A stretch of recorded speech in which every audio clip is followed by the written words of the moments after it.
Welcome to Interview with a Foster Kid.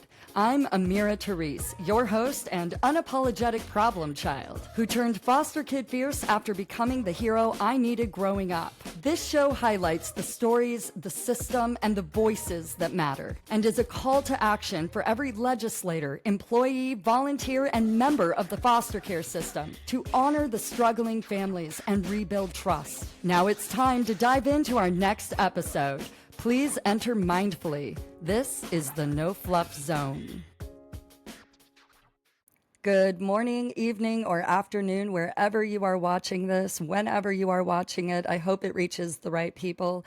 This episode's in response to a really beautiful Foster Fierce alumni, a sister. It is true that I've been throwing a really big part of my story in kind of loosely because it's hard to describe. It's a hard story to tell. I get emotional when I write about it. But I do owe it to my foster alumni out there to tell my full story. So let's talk about trafficking out of foster care. And let's talk about CPS's role in it. I was trafficked out of foster care in 1999 when I was 15 years old by the Sholo CPS. Yes. And I have been afraid my entire life to say, even as an adult, there was a certain amount of conditioning that happened throughout this story I'm about to tell that makes you afraid. Okay, even saying their names in this podcast episode, and I intend to, it's scary. I mean, they actively tried to disrupt me my entire childhood and then came after me when I became a parent. The irony of having a supervisor of the CPS that trafficked me, Karen Edmondson, when I was trafficked by her caseworker, Shelly Mason. And I was dropped off at a shuffle house in Coolidge, Arizona, when I was supposed to be on my way to another foster home. I knew along the way when we were picking up other girls that it was bizarre, but Shelly wasn't really a talkative one with her curly gray hair and her pug that sat on her lap. That was the only example of being a mother she had. She didn't have children. She didn't seem to like them very much. I made friends with this girl, Melissa, immediately as soon as she got into Shelly's minivan, and we were on our way. She seemed to know that there was something weird going on. She said, "What did they promise you?" I'm going to be a model, apparently. And I had no idea what she was talking about, but we were talking about how we both hated CPS and how they destroyed our families. And they did. They didn't protect us. I was homeless twice by this time while I was in foster care. Nothing quite as surreal as what I'm about to say, though. So Shelly drops us off at the Shuffle House in Coolidge, Arizona. This is where they shuffle the girls, the kids, in what they call a respite situation, but we're just sitting there waiting for our ride. They showed up, these two women. They looked like caseworkers to us. They claimed to be caseworkers. Paper was signed, and 7 of us got into the van. And we did not go to Casa Grande like I was told. I was told that there was a family there. The mom was an artist, and they loved that I was a writer. They really sold this place on us. And the bizarre part about that memory is that they had never done that before. They were just like, pack up your stuff, it's like leaving jail, roll up, you're out. You're going to prison now or something. So for them to be like, oh, this is it. This is your forever home, and they're so excited to meet you. And they know all about you and they know about your file and they're not worried about you. This was not a lecture that I had ever gotten before at home. It was like, they know about your file and they're ready for your behaviors. And these ones, they're professionals with kids like you. They've dealt with kids like you before. So this was a different narrative. We drove all the way almost to Vegas. It was a house in Henderson, outside of Vegas. Decent looking house, middle class looking.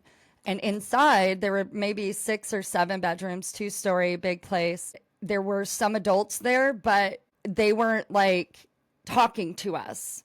They were doing their own thing. But there were other teenagers and younger adults, women, girls, that were like, okay, here's what you do. Here's, who you talk to. I'm like, what are we doing? They didn't want questions. And we had a weird training that night where we all sat in this one den room, and there was a TV set up in there, kind of like you would in a classroom, right? but we're all just watching one of the women that actually transported us there. And she started to tell us about the two options that we had for work. And she said, we'll talk about the other options later, but for right now, you can either sell door-to-door sales magazines, or you can sell ADT alarms. She's literally said, just it depends on what costume you want to put on. So this house was like a front for door-to-door sales. But then the other girls talked about the strip and how we were really going to make money for them. And guys, I still had no real clue. I mean, I was the daughter of a guy that called himself the landlord for the Hells Angels, and I grew up with them filtering through my dad's property, and I saw some shit, but I did not know this context. And Melissa did. See, where I was a dirt rat, she was a street rat. And thank God that we linked up together. We planned our escape. Oh, we were told too, like, if you run away, worse people will find you. They expect girls to run away from our house, and they're looking for you. We were told that we wouldn't make it down the block because girls have tried to run away and they get kidnapped at the end of the street. The girl said, by worse people than here. And I'm like, but what does that mean? Worse people than here? I'm on my way to an artist's house to finish out my term as a foster child. And of course, at this point, I'm not completely ignorant, but I didn't know what trafficking was. I had no idea, guys.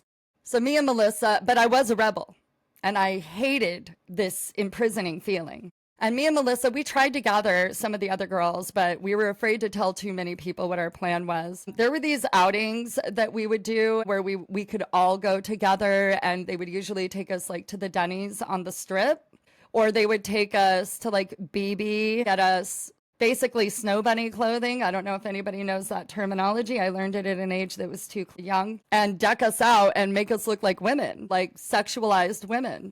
Well, we got probably about a suitcase of very fancy things from this trip, but we weren't supposed to wear them on our sales calls, and there would be events where we could wear them, they said. Melissa and I packed up as much as we could run with, and literally the scariest moment of my life, like I'm talking barbed wire on your back, just slowly pulling down, was leaving that house when they went on the outing after they made me do a drug. I wasn't actually sick. I was coming back from it fine, but wired. But they did make us try. And so I played sick, and Melissa was like, I'm going to stay here and care for her. And there were only a couple of people in the house, and they didn't care about us. They were the guys. Like, they were the people that we were not allowed to talk to, and they didn't talk to us. So we ran away, Melissa and I, broad daylight. I remember thinking they're going to be at the end of the block. Worse people are going to kidnap us. We were dodging behind cars. We wouldn't like walk on the sidewalk. She wanted to get to the Greyhound bus station. That was like her thing. I'm like, let's go to the police. Like, I want to go to the police. And she was like, are you kidding me? We're criminals. We're runaways. I'm like, I didn't run away. It's the naivety, you know? Yes, I did. That's what they were writing in my report at this very time. I read my report, and while I was being trafficked, they're reporting that I ran away again. 90,000 of us go missing every single year, and they report us as runaways, if they report us at all. Keep that in mind.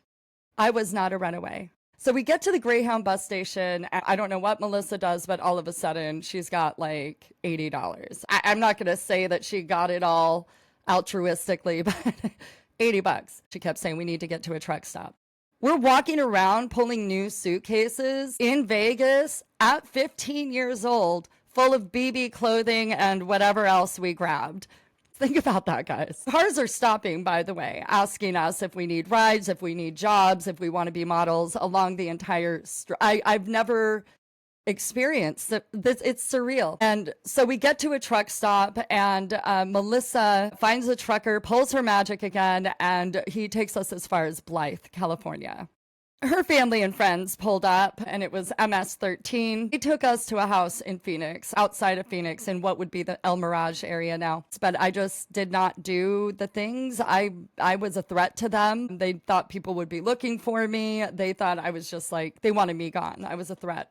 They were kind to me, though, and I felt safe there. I didn't actually want to leave, even though they were doing some things I had never seen before.